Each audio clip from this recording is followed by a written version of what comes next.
नमस्कार. सोनल्स किचनमध्ये पुन्हा एकदा तुमचे खूप खूप मनापासून स्वागत आहे. तर आज मी तुम्हाला झटपट असे छोले मसाला बनवून दाखवणार आहे. खूप छान लागतात खाण्यासाठी. आणि रेसिपी पूर्ण बघण्याच्या आधी मी तुम्हाला एक रिक्वेस्ट करत आहे. तुम्ही माझ्या चॅनलवर नवीन असाल तर माझ्या चॅनलला सबस्क्राईब करा. बाजूलाच बेल आयकॉन आहे, त्याला देखील क्लिक करा. त्याच्यामुळे तुम्हाला माझ्या नवीन नवीन रेसिपीचे अपडेट मिळत राहतील. तुम्ही कोणत्या शहरातून कोणत्या गावातून बघता हे देखील मला कमेंटमध्ये नक्की सांगा. तर चला सुरुवात करूया. तर आपण एक वाटण करायचं आहे.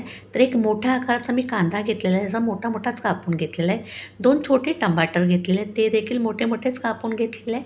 1 इंच आलं घेतलेलं आहे. एक 4 पाकळ्या मी लसूण घेतलेले आहे आणि थोडीशी कोथिंबीर घेतलेली आहे. तर हे सगळं आपण मिक्सरला छान असं बारीक वाटून घ्यायचं आहे.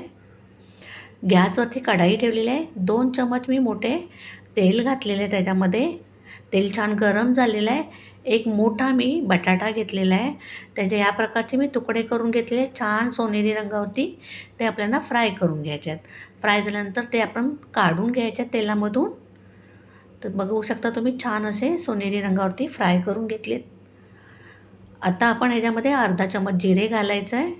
एक तेजपत्ता घेतलेला आहे, त्याचे 2 तुकडे करून टाकायचे आहे त्याच्यामध्ये तेलामध्ये. आणि जे वाटण केलेलं आहे ते देखील आपण तेलामध्ये काढून घ्यायचं आहे मिक्सरच्या भांड्यामधून.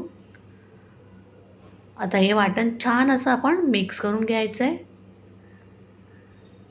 पाहू शकता मस्त असं वाटण आपलं तयार झालेलं आहे. आता ह्याच्यामध्ये पाव चमच हळद टाकत आहे मी. 1.5 चमच मी मालवणी मसाला टाकत आहे. तुमच्या घरात कोणताही साठवणीचा मसाला असेल तो टाकू शकता. मी अर्धा चमच धने पावडर घातलेले आहे, पाव चमच गरम मसाला घातलेला आहे आणि 1 चमच भरून मी छोले मसाला घातलेला आहे.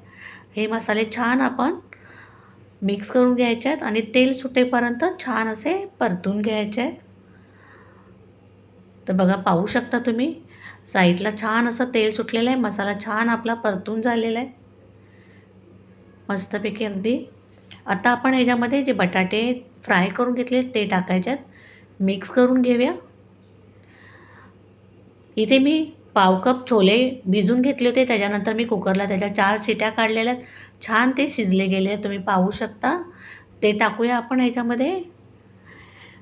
हे 2 माणसांसाठी ही भाजी पुरेशी आहे. आता जे मिक्सरला मसाला लागला होता त्याच्यामध्ये मी पाव वाटी पाणी टाकलेलं आहे, ते टाकलेलं आहे त्याच्यामध्ये. मिक्स केलेलं आहे छान. चवीनुसार आपण मीठ टाकायचं आहे त्याच्यामध्ये. छान मिक्स करून घेऊया. आता आपण ह्याच्यावरती एक झाकण ठेवायचं आहे आणि छान 5 मिनटं आपण हे शिजून घ्यायचं आहे. 5 मिनटानंतर तुम्ही पाहू शकता छान अशी वरती तरी आलेली आहे आणि आपले छोले देखील छान असे तयार झालेले आहेत. छोले मसाला पाहू शकता तुम्ही. आता गॅस बंद करूया. तर तुम्ही नक्की करून बघा या प्रकारचे छोले. तर मी हे फोडणीचा भात केलेला आहे. तुम्ही याच्याबरोबर जिरा राईस देखील करू शकता, पण माझ्या घरामध्ये छोलेबरोबर फोडणीचा भात सगळ्यांना आवडतो, तेव्हा मी हा फोडणीचा भात केलेला आहे. तुम्हाला जर याची रेसिपी पाहिजे असेल तर मला कमेंटमध्ये सांगा. मी तुमच्याबरोबर ही रेसिपी फोडणीच्या भाताची शेअर करेल. आणि तुम्हाला जर ही माझी छोले मसाला रेसिपी आवडली असेल तर तुमच्या मित्रमैत्रिणीबरोबर, परिवारबरोबर, नातेवाईकांबरोबर शेअर करा. पुन्हा भेटूया आपण पुढच्या रेसिपीबरोबर. धन्यवाद.